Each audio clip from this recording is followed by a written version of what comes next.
know what we're here to talk about today. This isn't a new conversation. It's one that the governor's been having and our local leaders recently. And that is, as we enter into this July holiday season, we have an exceptional risk this year. Drought plus heat equals extreme fire danger. This is a historic drought. We all know that. We can see these bushes, these huge swaths of dry land, not just here in this precious park of Dimpledale, but throughout our county. And we also know we have record-breaking temperatures. I want to point out our fire crews are strained. They're doing a great job. They're working overtime.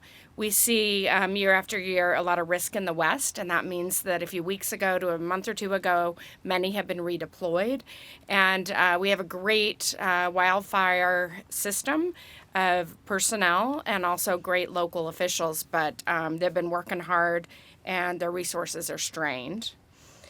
And I just want to emphasize this grave risk and ask people to really do the right thing. We have some great municipal fireworks planned, those great firework shows planned throughout the valley. And those are done safely. They're done with a lot of experts on site. And of course, our municipal leaders are aware, and we put a lot of resources into these as a community. We want to celebrate through those opportunities this year and avoid personal fireworks shows. And I know that's disappointing. I've got kids, and especially when they were younger, they love those opportunities. But let's plan ahead and find a place to view our great fireworks shows throughout the valley as opposed to take on the opportunity to do what we sometimes do, to do our own special fireworks local shows. I'm going to take a second to point out a great resource for all of our residents. Just go to our county website at slco.org, and there's a great interactive map, and it's going to show the locations where fireworks are banned. And because we honor local government and we're working really well with our local government agencies, and then also there is a limitation of my authority for a county-wide ban, we are relying on our local entities to review their situations. Many have banned fireworks outright, and some are suggesting restraint. So our map will enable you to go and learn more about where fireworks are allowed or completely prohibited in your local community. So that's slco.org. And this will give you a sense of what you would see online right here. I want to point out that the unincorporated area of our county, which are generally our canyons, our West Bench, and areas surrounding our county in the foothills, we do have a complete ban. So that area you can see in red, and no fireworks at all in those areas. Of course, you can see why just standing here in Dimpledale Park.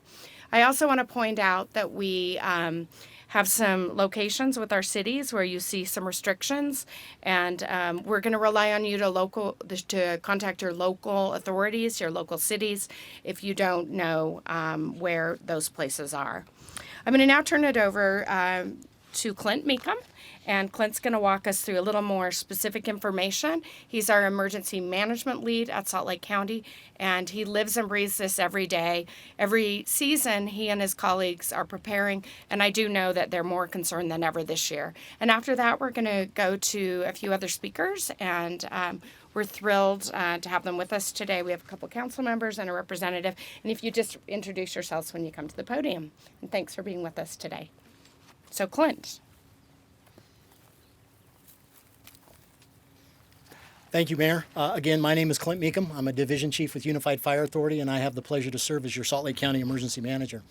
As the Mayor has stated, we are in a declared exceptional drought this year. That's been declared by the Governor. And that causes us concern for our entire fire season with those conditions being in place. I wanted to just reemphasize again, we are working with our municipal partners on a daily basis to update this interactive map. This interactive map can show a resident, if they go to slco.org and click on the map, you can actually enter your address and it will drop a pin and show you if you are in a restricted area or not. I want to emphasize that we are continuing to get restrictions from our municipal partners.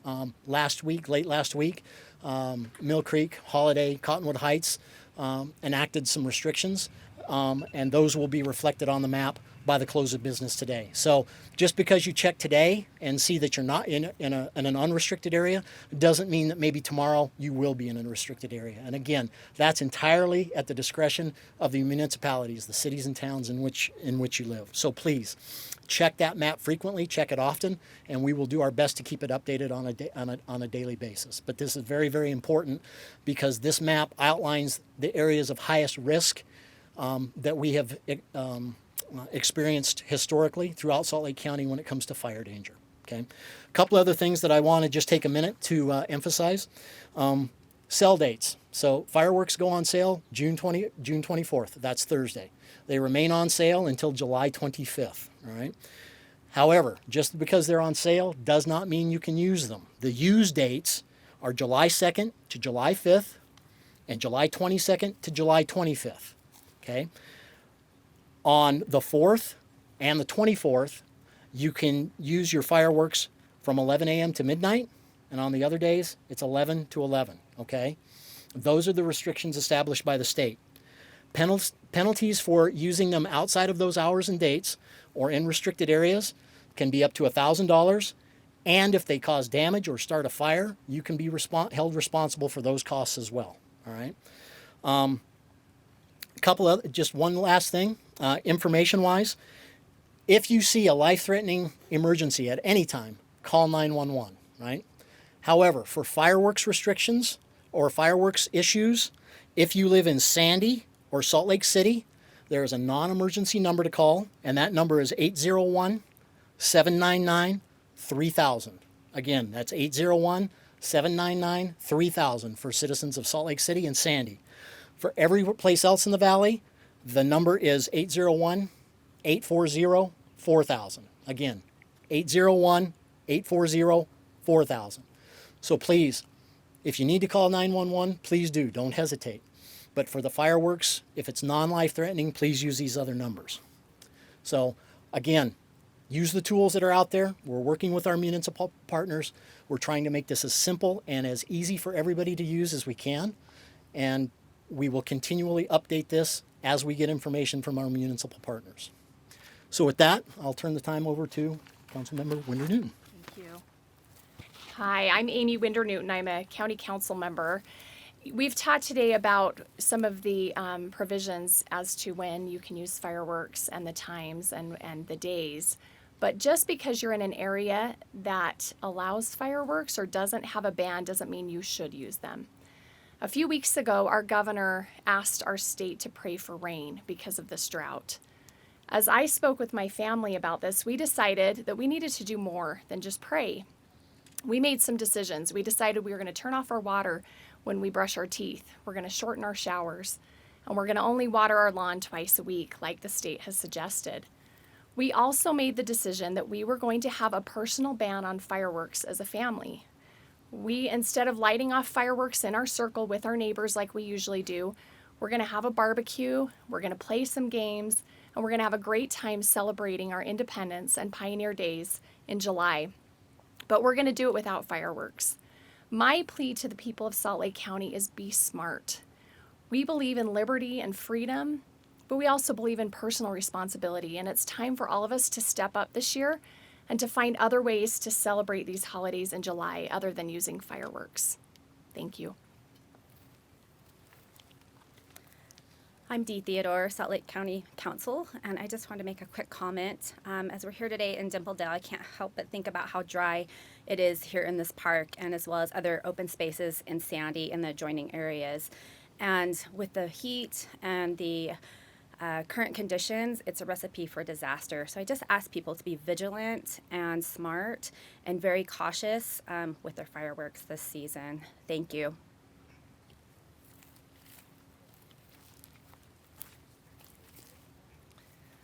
Hello, my name is Suzanne Harrison, and I represent House District 32, and this is my community that I represent. And people are really worried about the risk fireworks pose Both Sandy and Draper in recent years have had serious fires as a result of fireworks, and the people in my community are worried about risk to property, but more importantly, risk to life and risks to our first responders that are already stretched so thin. I really urge people to take personal responsibility this year, find other ways to celebrate the holidays, but we need to go a step further. Our current one-size-fits-all statute regarding fireworks is tying the hands of local communities, and we need to allow them the local control to reduce fire risk and address the concerns that each community has and that are all different. So I call for state action to enable folks more local control over fireworks. Thank you so much for coming. And before we take questions, I just want to point out how quickly, you look at this dry brush. You look at this dry brush, and that would go up rather quickly. If it's near a flammable bush or another structure, disaster is the next step. So just want to point out, we know, having lived here in Utah, the beauty of our land, our access to our foothills and our mountains is amazing. And as you're out recreating, even beyond your home, be very, very careful, in addition to just your cautious nature regarding the personal choice around fireworks this year. So with that, any questions, anyone? Mayor, I had a question, and also maybe for Representative Harrison, but we've heard the governor say he wishes he could enact a statewide ban, and has called the law around what cities can or can't do messy. So what do you wish was different about state law to allow local governments more authority to ban fireworks this year, in years like this of exceptional drought? Well, I think depending on who we are, we have a different viewpoint as to whether or not a ban or just a voluntary guide is the proper way to go. The legislature did reduce emergency authority of local officials, including myself, this past year. I think that's unfortunate, but we're left with some important tools right now, and that is local decision making, which are, in this case, our cities making some choices, our municipal governments, and then in addition, ultimately, families, people, as the Councilwoman pointed out, making the right choice here. And I'll turn it over to the representative. So I'm hearing from countless members of my community, but also local elected officials at the city level, that they feel that their hands are tied in terms of being able to enforce additional restrictions to keep their communities safe. And I feel like our one-size-fits-all current statute is not addressing the needs of local communities.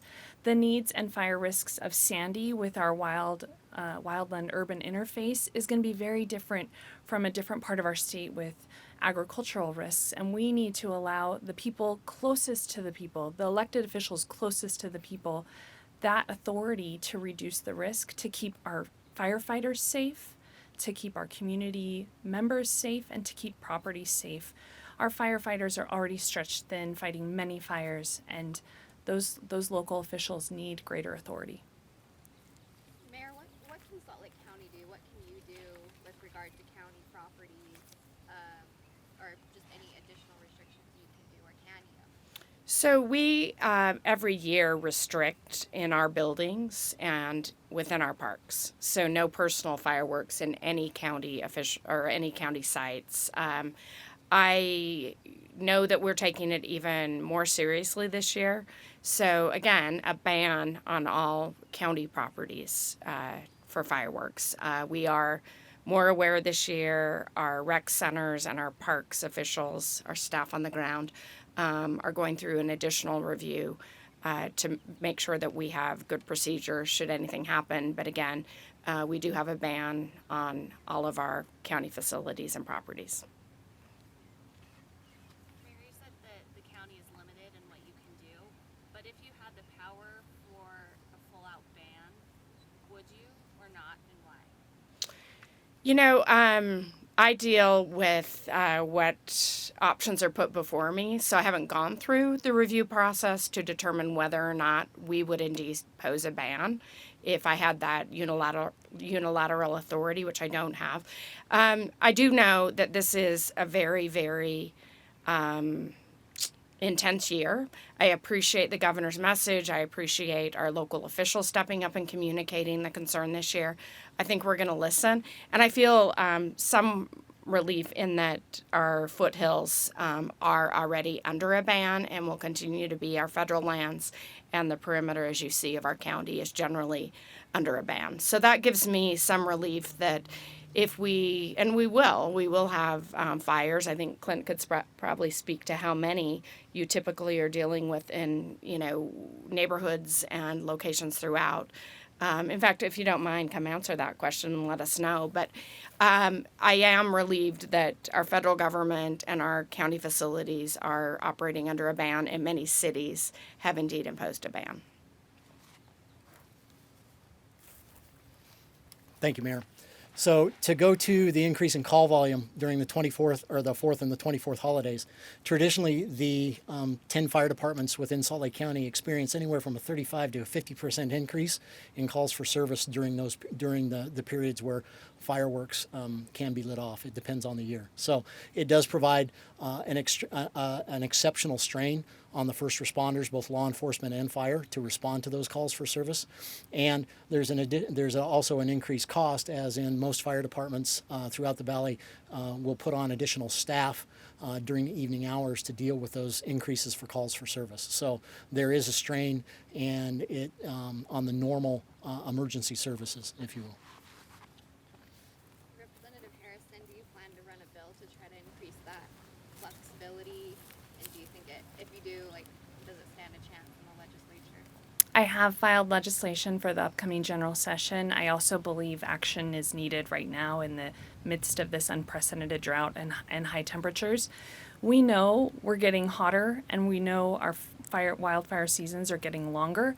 I think we need additional statute that unshackles our local communities to be able to address the risks in their communities. So I do plan to run legislation. I'm working with fire chiefs throughout the state as well as local elected officials, because I believe that is where the authority should rest to address this. Any chance that a special session could be called on that, or that would require legislative leadership getting on board too, right? Well, we are in a supermajority Republican legislature, so if people want to see action on this, they need to let their state representative and state senators know. And also I encourage people to call the governor, call the Senate president, and call the Speaker of the House and let them know. I wanted to add one other thing. I think part of the aspect of current statute that's very confusing for people is there's no way for cities or communities to do anything about the sale of fireworks, which I think causes a lot of confusion for residents, and I think there should be a discussion, if not now, about future abilities of communities to address that as well. How do you view this feeling that a lot of people have that they have a right to do fireworks, and where our communities are so obsessed with fireworks at times? How do you view that? I mean, how did we get to this place where it's fireworks, What's your view on that? Well, we all follow traffic laws. We all follow all sorts of laws to keep each other safe.